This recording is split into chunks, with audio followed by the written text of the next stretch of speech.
I'd never met anybody who ever told me about anything personally, knowing God or anything supernatural, other than historically what I knew from stories from the Bible.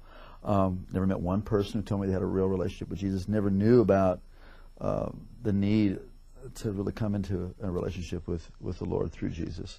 And I was busy getting it on. But, you know, there's not enough excitement in the world to ever satisfy. You always got to have more.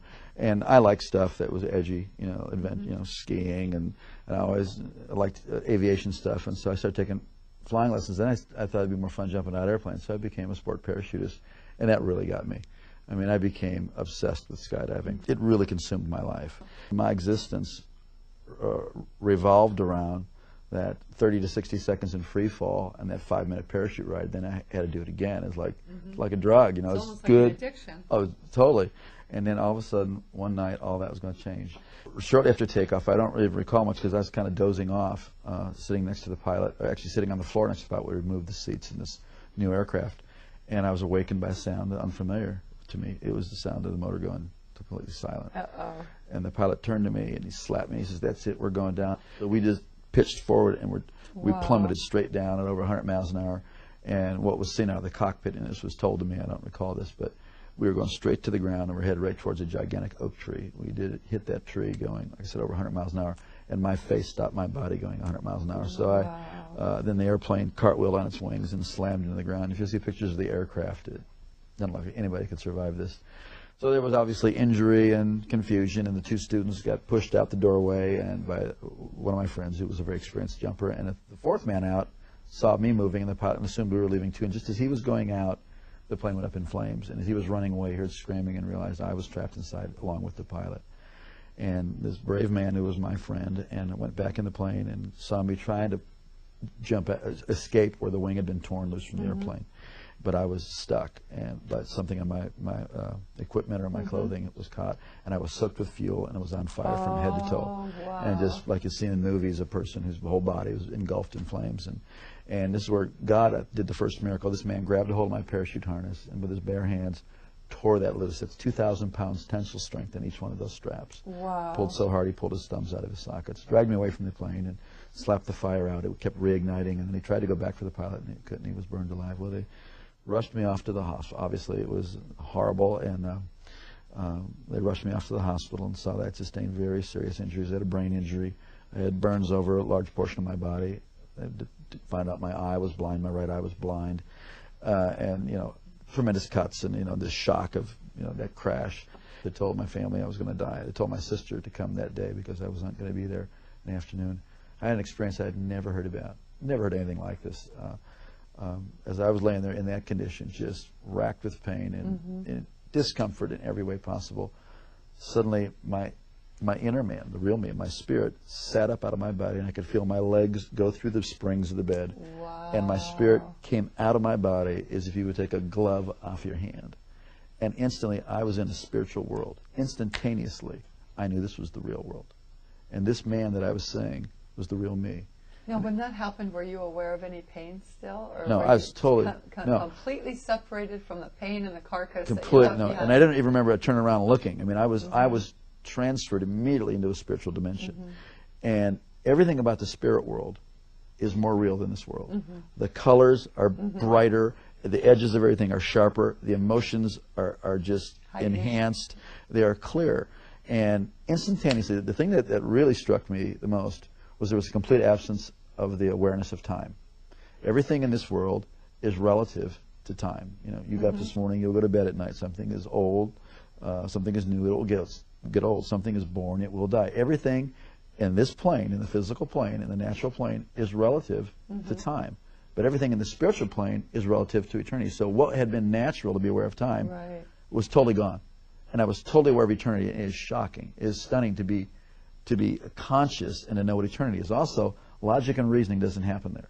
You know, based on the sum total of all my intelligent thoughts that I've learned, you know, I had a death and I'm in the spirit world. It's like you just know that you know that you know. It's like having a revelation constantly, and it was incredible. And I knew I was traveling. I could feel, you know, that I was traveling. And as I looked ahead, there was this pure white light. It was whiter than the whitest snow and brighter than 10,000 suns. And yet I could look right at it, and it was compelling. And it was like I was being towed. I was being towed like a tractor.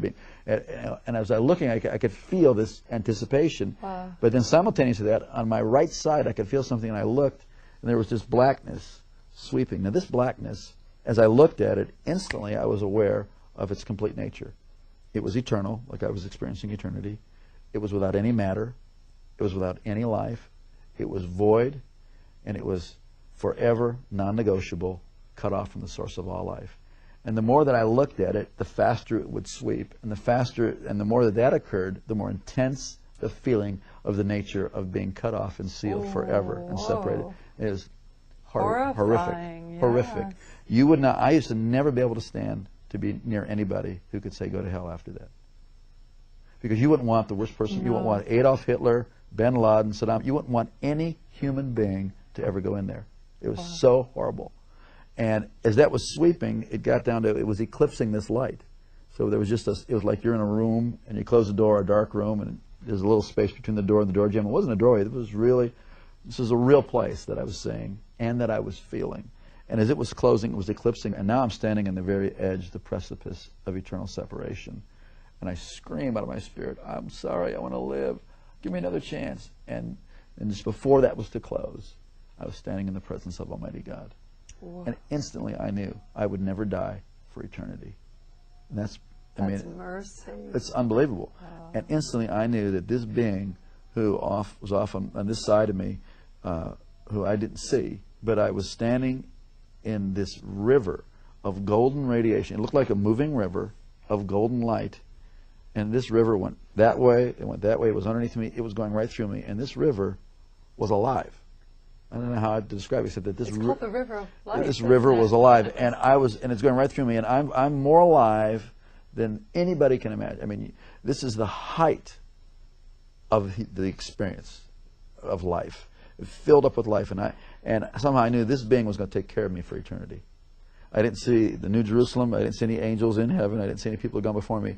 This was the max. So I was so filled with just the love and all of God's majesty, all of His authority, all of His love, everything was just flowing through me. I was like vibrating like a tuning fork, the very essence of God's nature. But when God spoke to me, and not in a language like you and I are talking now, but the knowledge of His purpose, the word of His purpose, came in through that same light. And I was taken back to the same way I left. It was like being reeled in like a kite, and I went down through space and time, this dimension.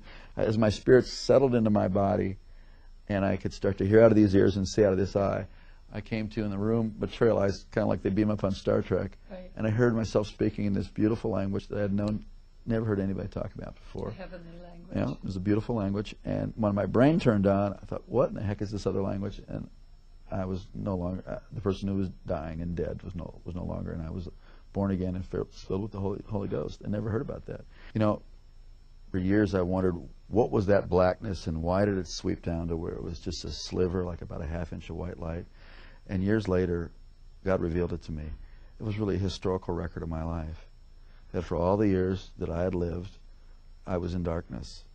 And God gave me a space to cry out to Him. And in that space, it changed my future, my destiny, my whole purpose. God loved me the whole time. God was with me. But, you know, please don't wait until you're that desperate. We're desperate right now, and He's with you, and you have a chance today to cry out to God. It's not complicated. It's not religious. I mean, certainly my prayer wasn't all that complicated, and it wasn't about religion. It was about I needed life, and there is no one of us before God that doesn't need the whole life that He has to offer. It's usually fear that keeps us from doing that. Or like we're afraid, well, I'm not good enough. That's the whole deal. We need God.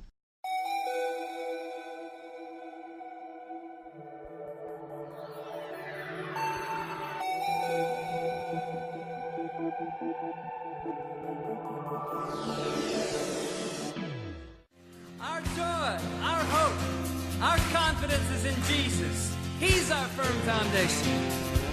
Jesus, you're my firm foundation. I know I can stand secure. Jesus, you're my firm foundation. I put my hope in your holy word. I put my hope in your holy word.